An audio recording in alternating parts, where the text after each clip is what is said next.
Hi friends, I'm Ellen Gormley and welcome back to my channel. Today we are working on this lovely plaid pattern. The yellow doesn't belong there, but I'll teach you all about it. And this comes from Robin Chichula's book, Crochet Stitches Visual Encyclopedia. Robin is an expert and she was with me on Knit and Crochet Now TV show, and she's terrific. And so I talked to her and I said, can I please teach your pattern? And she said, sure. And I said, where do you want me to send people for more information? And she said, Instagram, but you can find Robin Chichula at Crochet by Faye everywhere. So her website, her Facebook, her Twitter, I don't even know if she has Twitter, but Crochet by Faye at Instagram, on Instagram is probably the best place to reach her. So thank her for allowing us to learn this new beardskin plaid pattern. I have been really wanting to do a plaid for a very long time, and I thought, let's start with her guidance and then I'll probably design my own at some point, but this is hers today. So I went ahead and stitched according to her pattern, and it took quite a while, so I didn't want to stitch out all the rows for you. So let me summarize the rows, teach you the extended single crochet, and then teach you the method for adding the vertical lines on your plaid pattern. So on this beardskin pattern, it's actually a repeat of 13 rows. I'm going to move my camera back a little bit. This swatch is a little bit bigger than what I normally make up, give myself a little more room. So this pattern starts with a chain of a multiple of 4 plus 3. So multiple of 4 plus 3. So I've got a nice big foundation chain here. And then I mapped it out. So she has a symbol diagram in her book. And the symbol for an extended single crochet is this. It's the plus sign with the little vertical oval underneath it. And so if you look on the diagram, you'll see all of these extended single crochets. And I'll teach you how to do that in just a moment. So I wanted to teach you that, or explain to you that the pattern is extended single crochet for 2 rows. Then it's single crochet on the 3rd row, which is this medium blue. Then extended single crochet for 2 rows, which is the magenta in my example. Single crochet, which is the medium blue. And then extended single crochet, which is all of this light blue from rows 7 to 13. So this is the section here that's going to be repeated. So this is the section here with this arrow that's going to be repeated from rows 2 through 13 are repeated. So extended, extended, regular, extended, extended, regular, then extended until you get through row 13. And then just repeat all of that again except for the foundation row. Okay, so let's show you the extended single crochets. All right, you may recognize these colors from the mandala blanket, and I will put a link to that in the description below in case you want to see all these colors minus the yellow in that circular blanket. So an extended single crochet is, you start just like you're doing a single crochet. We're just going to finish out the row just to show you this stitch. You insert your hook, pull up a loop through the fabric, yarn over, pull through just 1 loop on the hook, and then yarn over and pull through 2. So it's kind of a hybrid between a single crochet, and it looks like this, a single crochet and a double crochet. So you're not yarning over. Remember, a regular single crochet, I'm going to do one of those now, even though you're not supposed to for this row, is you just pull up a loop and then you pull through both loops on the hook.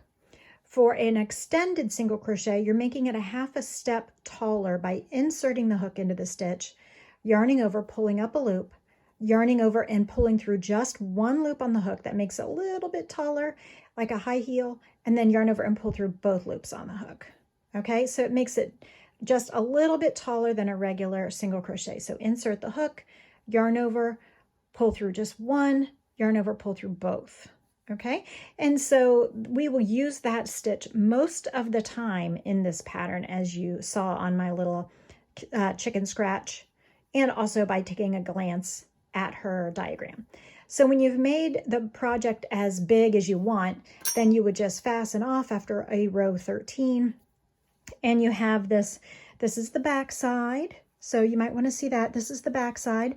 So I did slip stitch, surface slip stitch, and this is the back side, but this is the right side. So you can see the little running chain that makes the plaid pattern.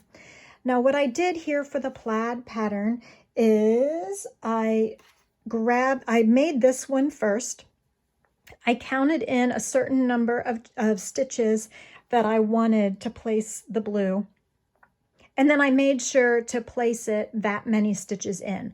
So for example, I counted 1, 2, 3, 4 stitches, and this is 4 stitches from the end. So as I was working vertically up with this fabric sitting just like this with the right side up flat on the table, I stitched, making sure to keep it exactly 4 stitches from the edge. So I counted frequently. Then I decided, where's the yarn that I want to use? Oh, here it is. Then I decided that it would be smarter if I took a waist yarn like the yellow and took a tapestry needle and wove the waist yarn through the fabric where I want the running stitch to go, or one stitch over from where I want the running stitch to go, the surface slip stitch, so that I could visualize and make sure it's straight.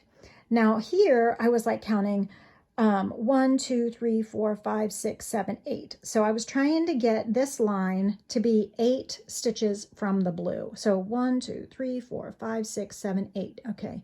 1, 2, 3, 4, 5, 6, 7, 8. You get the idea. So if we're doing this for a whole blanket, for example, you'd want to make sure that this line was nice and straight as you were going so that you don't have it whopper-jawed. Is that a word? So while I was making this one, I finished the whole thing and then I realized that doesn't really look right. So what I did is I pulled up the yarn in the middle, cut it, and then made sure and straightened it out. So this was one piece of yarn, and then I just straightened out this section in the middle so that I would make sure that it was nice and straight. I also made my next waist yarn, and then I knew that I could crochet next to it. So after you've crocheted next to it, you can just pull the waist yarn right on out, okay? And it's like it was never there, and that's your guideline. It's kind of like a what do you call that in knitting? A lifeline, kind of like a lifeline. Okay, so I have woven my waist yarn with yellow. And if I want to make another vertical in pink here, what I would do is grab my pink yarn and place a slip knot on my hook. I need to decide if I'm placing my stripe, my vertical stripe, exactly in that spot or just next to it, or what I want to do. So over here, I was 1, 2, 3, 4, 5 stitches, 1, 2, 3, 4, 5 stitches away from the blue. So 1, 2, 3, 4, 5 stitches, 1, 2, 3, 4, 5 stitches. Okay, so I need to put it right where the yellow is, or I could put it next to it, but it wouldn't be the same as over here. So what I want to do is take the slip knot, place the slip knot on the back side of my fabric. With my hook on the right side, the correct side, the public side of the fabric, I'm going to stab my hook through the fabric, put the loop on the hook, tighten it up for tension. Holding this tension yarn on the back side, I'm going to pull up my loop on the front side, okay? So here's where we are. Now, this is kind of crocheting blind. Now, I can, if I want, so that it doesn't get tangled, remove the yellow as I go. But what I'm going to do is holding this tail on the back and keeping a good tension here, I'm going to stab the yarn, my hook, from the front to the back. Then I'm going to yarn over with the pink and pull it through the fabric and through the stitch. So it is a slip stitch and it is fiddly, but you will get the hang of it. And I think it's harder on the edges of the fabric where you've got these other tails to weave in. So it might behoove you to weave in all of the cut tails before you try to do this. I don't know. So keeping the same line, making sure that we're right on target, I'm going to keep stabbing through to the back, grabbing the working yarn, pulling it through the fabric and through the stitch, stabbing it and pulling it through. It's just a running slip stitch, a surface slip stitch. If you want, you can pull out the yellow while you're going, just a little bit, or you can wait until the whole row is done before you pull out the yellow, but I'm afraid it would be somewhat so we can leave the yellow in there and just crochet over the top of it. But you might have a tricky little endeavor if you split that yellow yarn to get it all out. Like, I don't think it's going to pull out smoothly if you leave it in there as your guide. But certainly leaving it in there as your guide makes sure that you are placing your stitches exactly where you want them. And I'm just placing, stabbing in the stitch above and below each row. So it's not really rocket science. You're just going to find an easy spot where your hook wants to go in, and it's going to naturally go there. You might end up splitting a stitch, but it's not the end of the world. Your hook is going to want to go in the gap between stitches. When we are getting near to the top, or the top edge, or the final edge of our fabric, then I'll show you what I'll do to finish it off. So we've got these. Okay.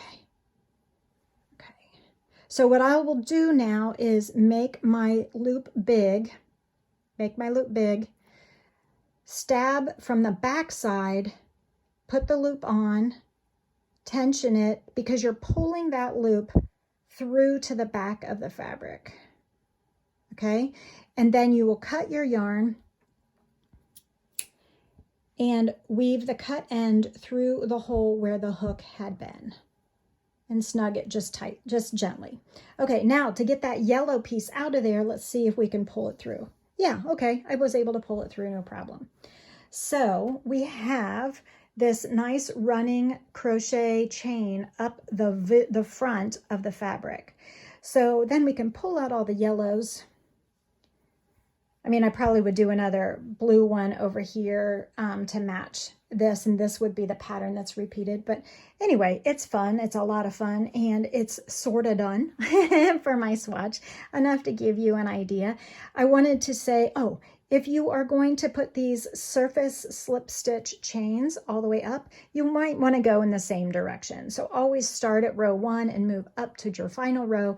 Don't like do a couple this way and then pick it up and forget, and then do a couple that way, because you probably just want to be consistent.